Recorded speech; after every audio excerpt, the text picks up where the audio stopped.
आंखें लिए एक नई कंपनी के ऑफिस में शहर के सबसे बड़े बिजनेसमैन का लड़का। शहर की लड़कियां मरती थी, लुक में वह किसी राजकुमार या हीरो से कम नहीं है।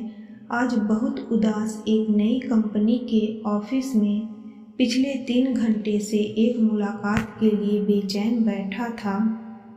हर 15 मिनट में रिसेप्शन पर बैठी लड़की से बार बार पूछ रहा है, क्या सर फ्री हुए, क्या सर फ्री हो गए, जिसकी तनख्वाह उसके ड्राइवर से भी कम थी। आज वह रिसेप्शनिस्ट उस लड़के पर चिल्लाकर बोली, आप अपनी जगह पर शांत बैठें, जब वक्त आएगा मैं आपको बता दूंगी। ऐसा पहली बार हुआ है कि रोहित राय इतना बड़ा आदमी नौकरों की बात सुन रहा था। बात कुछ ऐसी थी कि रोहित राय की कंपनी दिवालिया होने वाली थी और उसको सारी उम्मीद इस नई कंपनी के मालिक से थी। शायद यह कंपनी का मालिक उसको दिवालिया होने से बचा ले। 3-4 घंटे के बाद रिसेप्शनिस्ट उससे बोलती है, अब आप मैडम के केबिन में जा सकते हैं। बॉस के तक जाने से पहले रोहित को यह तो पता चल गया कि इस कंपनी का बॉस कोई लड़का नहीं बल्कि एक लड़की है। केबिन में पहुंचकर रोहित जब बॉस को देखता है तो दंग रह जाता है और कहता है, तुम और इस कंपनी की बॉस हो? यह हो ही नहीं सकता। जाओ, जाकर बॉस को बुलाओ। क्यों, मैं तुमको बॉस नहीं लगती? और अगर ऐसा है तो तुम जा सकते हो। नहीं, मैं तो बस पूछ रहा था। रितु, तुमको मेरी हालत का अंदाजा नहीं है, मैं किस हाल में हूँ। तुम अपनी जबान से मेरा नाम मत लो। मैडम कहो मुझे, नहीं तो धक्के मारकर ऑफिस से निकलवा दूंगी।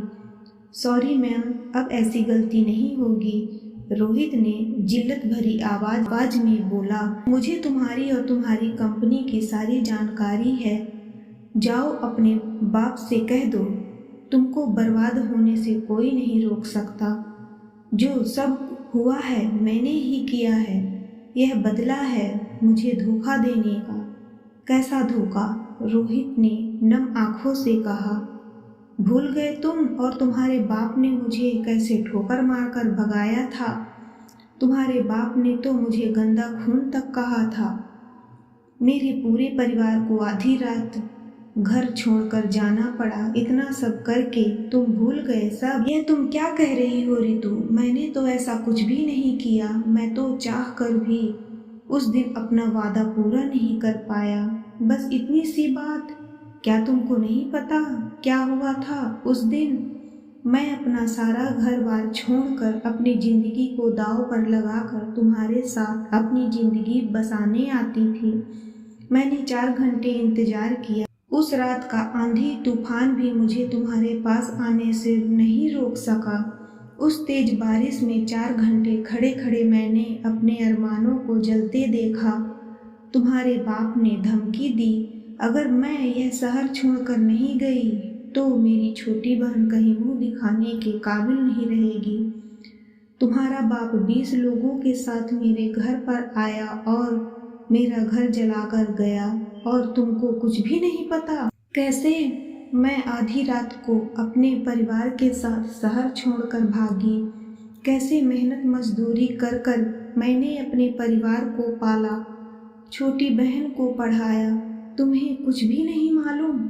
तुम्हें कैसे मालूम होगा? तुम तो अपने महल में आराम से सो रहे होगे। तुम तो सबसे रईस बाप की औलाद, जिसको गंदी लड़की से प्यार हो गया था। यह क्या कह रही हो तुम? तुम्हारे साथ सच में ये सब हुआ है तो आज मैं से अपने बाप की शक्ल तक नहीं देखूंगा। उस रात मेरे साथ क्या हुआ क्या तुमको नहीं पता? जब मैं तुमसे मिलने आ रहा था तब मेरे पिता ने मुझे मेरी मरी हुई माँ की कसम देकर रोक दिया। मैं चाहकर भी उस दिन तुमसे मिलने नहीं आ पाया। तुमको पता है आज तक मैंने अपने पिता से बात नहीं की। तुमको मालूम नहीं मैंने कितनी कोशिश की तुमको ढूंढने की। कितनी बार मैंने अखबारों में छपवाया तुमने तो पढ़ा होगा। रोहित इंटरनेट से कुछ पेपर की कटिंग निकाल ऋतु को दिखाता है। यह सब देखकर ऋतु के पैर तले से जमीन निकल जाती है, क्योंकि गुस्से में जिस आदमी को अपना सबसे बड़ा दुश्मन समझ रही थी और यह सोचकर उसने पिछले 10 साल गुजारे कि रोहित ने उसको धोखा दिया, आज वह गुस्सा यह सच समझ नहीं पा रहा था। दोनों एक दूसरे से लिपट कर जोर जोर से रोने लगे और दोनों अपने अतीत को याद करने लगे। दोनों की आंखों से आंसू नहीं रुक रहे थे। 10 साल पहले ऋतु रोहित के ऑफिस में काम करने के लिए आई थी। बिजनेस में बहुत होशियार एक सीधी सी लड़की, जिसको अपने मालिक के लड़के से प्यार हो जाता है।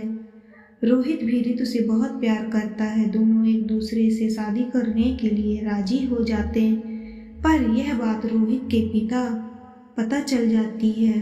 रोहित और ऋतु दोनों भागकर शादी करने की तैयारी कर लेते हैं। उस रात रोहित के पिता उसको घर पर रोक लेते हैं। ऋतु के घर में आग लगाकर उसको शहर छोड़ने पर मजबूर कर देते हैं। दूसरे शहर में दर दर की ठोकर खाकर बड़ी हुई ऋतु आज एक बड़ी कंपनी की मालकिन बन जाती है। वह रोहित की कंपनी को जब चाहे तब मसल कर रख सकती है। इसी बात का बदला लेने के लिए ऋतु वापस उस शहर आई थी, पर जब उसको रोहित के प्यार और सच्चाई का पता चला तो वह उससे गले लगकर रोने लगी। रोहित ऋतु को लेकर गुस्से में अपने घर जाता है और चिल्लाकर अपने पिता को बुलाता है और कहता है, देखो तुमने क्या किया। रोहित के पिता की आंखों में भी आंसू आ जाते हैं। इतने दिन बाद रोहित ने उससे बात की, गुस्से में ही की। रोहित के पिता हाथ जोड़कर रोहित से माफ़ी मांगी और कहा, मुझे तो पता था यह एक ना एक दिन जरूर होगा।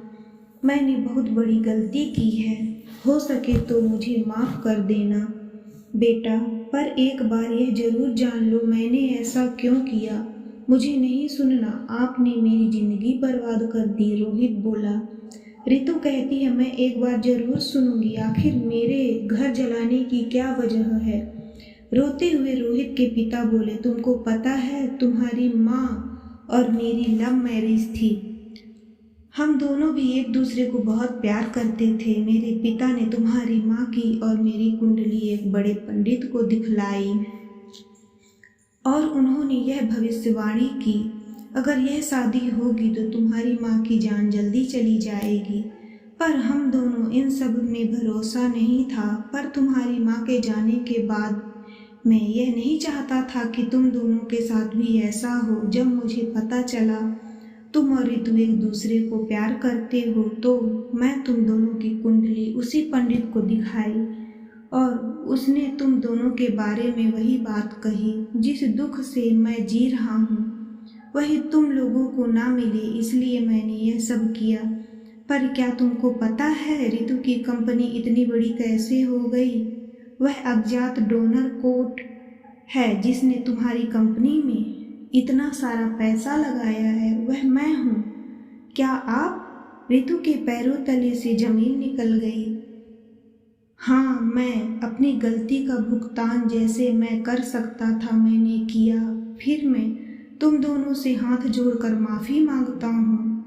तीनों एक दूसरे से लिपट कर रोने लगे। आज सबकी जिंदगी से सारे गुस्से और गलतफहमी का बोझ उतर गया। ऋतु और रोहित ने कुंडली निदान करवा कर शादी कर ली और सब खुशी खुशी रहने लगे।